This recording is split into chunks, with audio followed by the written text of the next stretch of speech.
إن الحمد لله نحمده ونستعينه ونستهديه ونستغفره ونعوذ بالله من شرور أنفسنا ومن سيئات أعمالنا من يهده الله فلا مضل له ومن يضلل فلن تجد له وليا مرشدا أشهد أن لا إله إلا الله وحده لا شريك له وأشهد أن سيدنا محمدا عبده ورسوله اللهم صل وسلم وبارك على سيدنا محمد وعلى آله وصحبه وبارك وسلم أما بعد فيا عباد الله اتقوا الله حق تقاته ولا تموتن إلا وأنتم مسلمون. Sidang jemaah yang dirahmati Allah SWT sekalian, InsyaAllah seperti biasa saya memperingatkan kepada diri saya dan juga semua tuan-tuan sidang jemaah sekalian, marilah kita sama-sama bertakwa kepada Allah SWT. Kita sama-sama melaksanakan amal kebaikan, meninggalkan larangan-larangan Allah SWT. Mudah-mudahan dengan bekalan takwa tersebut kita akan berjaya di dunia dan berjaya di akhirat, InsyaAllah. Hari ini saya akan membawakan satu khutbah yang bertajuk masa hidup di dunia hanya sekali. Masa merupakan perkara yang sangat berharga dalam kehidupan kita. Kadang-kadang ianya berlalu begitu pantas tanpa kita sedari. Sedar tak sedar ni dah bulan 9, nak masuk bulan 10 pula. Habis dah tahun 2023. Banyak peribahasa yang menceritakan tentang betapa pentingnya masa ini. Masa ibarat mata pedang, masa itu emas, masa yang berlalu tidak akan kembali, macam-macam. Sesungguhnya bila masa yang diperuntukkan kepada kita tidak dimanfaatkan dengan betul-betul, tidak dimanfaatkan dengan sebenar-benarnya, kita akan tergolong dalam golongan orang-orang yang rugi. Seperti mana firman Allah Subhanahu wa taala, a'udzubillahi minasyaitonir rajim, wal 'ashr innal insana lafi khusr illa alladziina aamanu wa 'amilus shalihat wa tawashaw bil haqq wa tawashaw bis sabr. Kita semua hafal ayat, hafal surah Al-Asr. Lalu kita baca selepas daripada majlis-majlis suara musyawarah atau jadi sunatkan untuk membaca ayat ini, memperingatkan kita tentang masa. Maksudnya demi masa. Sesungguhnya manusia itu benar-benar dalam kerugian, kecuali orang yang beriman, orang yang mengerjakan amalan-amalan yang soleh, orang yang saling berpesan-pesan dengan kebenaran, orang yang saling berpesan-pesan dengan kesabaran. Imam Fakhruddin Ar-Razi dalam menafsirkan ayat ini, dia kata sesungguhnya Allah Subhanahu wa taala bersumpah dengan masa kerana di dalamnya berlaku perkara yang baik dan buruk, kesihatan dan penyakit, kekayaan dan kemiskinan. Dan kerana berharganya masa sehingga tak dapat diukur dengan suatu apa. Bila ia berlalu, ia tidak akan boleh dikembalikan. Umur kita semakin meningkat, yang telah tinggal berlalu, ia telah berlalu. Para ulama pernah mengatakan, barang siapa yang hari ini lebih baik daripada kemarin dari segi ketaatannya kepada Allah dalam urusan kehidupan, maka dia adalah orang yang beruntung. Barang siapa yang hari ini sama dengan kemarin, maka dia adalah orang yang rugi. Barang siapa yang hari ini lebih buruk daripada hari kemarin, maka dia adalah orang yang celaka. Dia selalu manfaatkanlah masa yang ada dengan kita ini dengan sebaik-baiknya. Diumpamakanlah masa ini seperti modal yang diberikan kepada orang yang berniaga. Modal yang besar.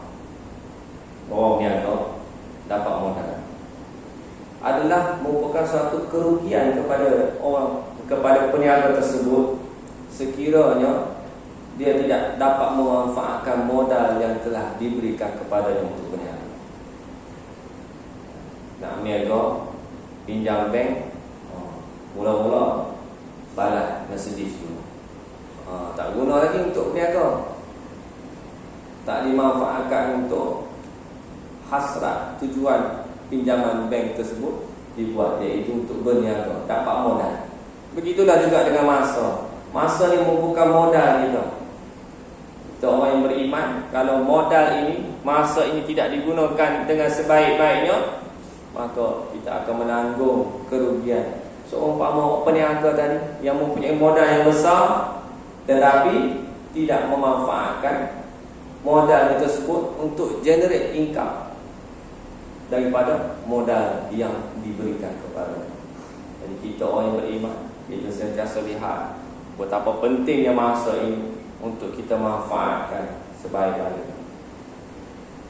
Rutin harian kita, biasa-biasalah orang kita ni pagi keluar pergi kerja, balik petang tu rehat-rehat, siang pokok bunga ke potong rumput depan rumah, rehat-rehat, tengok TV dan sebagainya.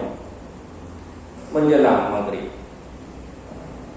ni harian lah, rutin harian orang biasa, tak masuk dalam orang yang shift dan sebagainya tu. Maghrib, isyak, ada dua kategori orang secara umum. Yang pertama, orang yang akan mendengar azan maghrib dikumandangkan, lalu sebelum tu dia dah siap-siap lah, ajak siap sedia anak isteri datang ke masjid untuk menunaikan solat fardu maghrib secara berjemaah bersama imam. Lepas tu dengar kuliah saat isyak, balik rehat, sambung rehat. Esok pun kitaran pun macam tu. Ada satu golongan lagi, balik-balik tu maghrib makan, terus rehat, berlalulah malamnya begitu, dan rutin hariannya begitulah. Kita boleh berfikir, individu mana yang memanfaatkan rutin hariannya, masa yang diberikan kepadanya untuk setiap hari dia menambah kebaikan, menambah amalan, menambah ilmu dia, menambah darjat dia di atas muka bumi Allah Subhanahu wa taala. Orang yang pergi ke masjid, bawa anak isteri, solat berjemaah, dengar kuliah dan pengajian, bersedekah di tabung masjid, pulang lepasnya, inilah orang yang pandai mengisi masa dan membentuk diri serta ahli keluarga yang menuju kepada kejayaan. Sekurang-kurangnya sibuk mana pun kita di siang hari dengan tugasan tanggungjawab kita di luar sana, mencari rezeki, menafkah dan sebagainya, luangkanlah sedikit daripada masa diperuntukkan 24 jam. Kita bagilah masa dalam setengah jam 40 minit untuk hadir ke rumah Allah Subhanahu wa taala. Jenguk-jenguklah ke masjid ni, kan? Terutamanya anak-anak muda. Tok Imam selalu tu kata, Tok Imam kata mai masjid ni subuh-subuh tu semua dah putih dah rambut. Tinggal Tok Imam je hitam ada sikit. Mainlah ke masjid, terutamanya anak-anak muda. Kita manfaatkan masa hidup kita yang sementara ni. Bila lagi? Takkanlah tunggu nak mati baru nak main masjid. Tu pun orang bawa kita main ke masjid. Hadirin muslimin yang dirahmati Allah Subhanahu wa taala sekalian. Rasulullah SAW mengingatkan kepada kita semua satu peringatan yang cukup bermakna. Menerusi satu hadis Nabi SAW yang bermaksud, rebutlah 5 perkara sebelum datangnya 5 perkara. Apakah 5 perkara tersebut? Masa muda sebelum tua, masa sihat sebelum sakit, masa kaya sebelum miskin, masa lapang sebelum sibuk, dan yang kelima, masa hidup sebelum mati. Hadis riwayat Al-Hakim dan Baihaqi. Ini merupakan hadis yang mentarbiah kita tentang keutamaan perkara-perkara tersebut dalam kehidupan kita untuk kita perhatikan. Orang yang sihat tidak akan merasai erti kesihatan, menikmati erti kesihatan, sehinggalah dia sakit. Bila sakit barulah teringat, oh dulu waktu sihat aku lupa nak buat ni. Orang yang kaya, dia akan lupa erti kekayaan sehinggalah dia diuji dengan Allah SWT dengan kemiskinan dan kejatuhan.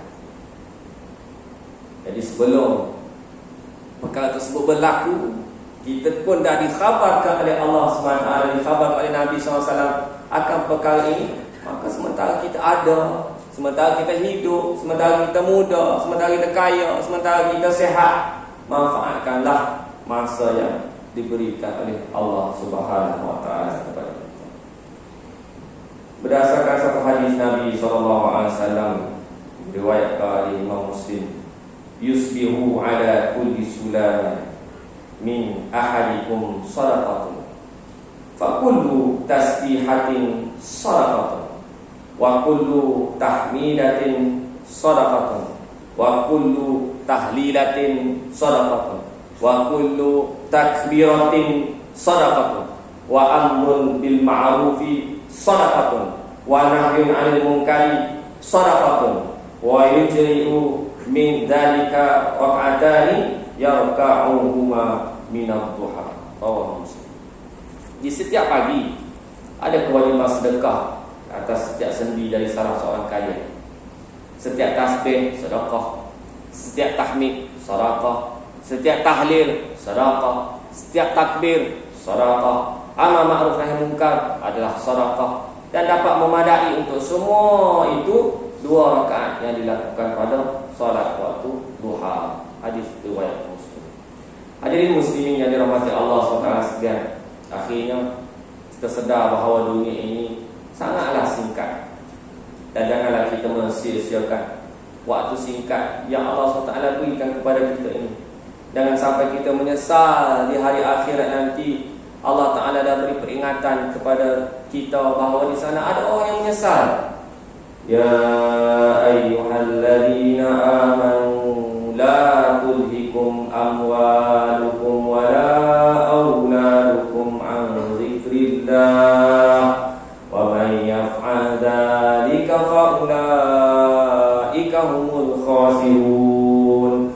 Wahai orang yang beriman, janganlah harta-hartamu dan anak-anakmu melalaikan kamu dari mengingati Allah Subhanahu wa taala. Barang siapa yang membuat demikian, maka itulah orang-orang yang rugi, orang-orang yang khasirun, orang yang rugi.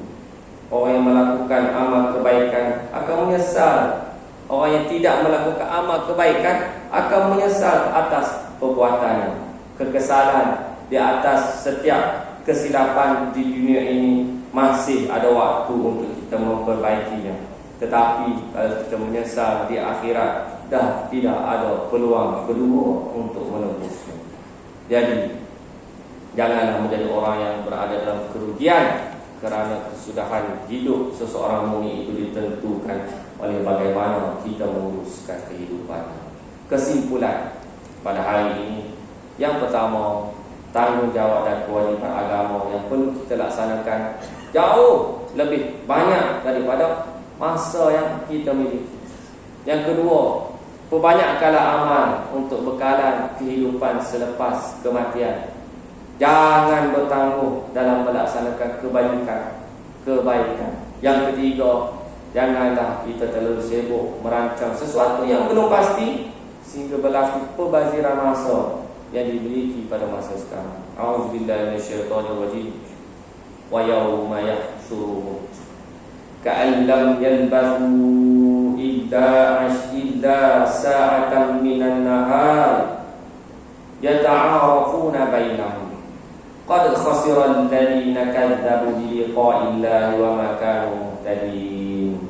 Dan ingatlah ketika Allah menghimpunkan mereka pada hari kiamat kelak dengan keadaan mereka merasai seolah-olah mereka tidak tinggal di dunia melainkan sekadar satu saat sahaja dari siang. Mereka akan berkenal-kenalan sesama sendiri. Sesungguhnya rugilah orang yang telah mendustakan hari menemui Allah untuk menerima balasan dan yang tidak mendapat petunjuk ke dalam mencari untung semasa hidup di dunia. Surah Yunus ayat 45. Barakallahu li wa lakum bil Qur'an azim wa nafa'ani wa iyyakum bima fihi min ayati wa dzikril hakim. Taqabbal minni wa minkum tilawatahu innahu huwas samiul alim. Qulu qawli hadza wa astaghfirullahal azim li wa lakum wa lisa'il muslimin wal muslimat wal mu'minina wal mu'minat.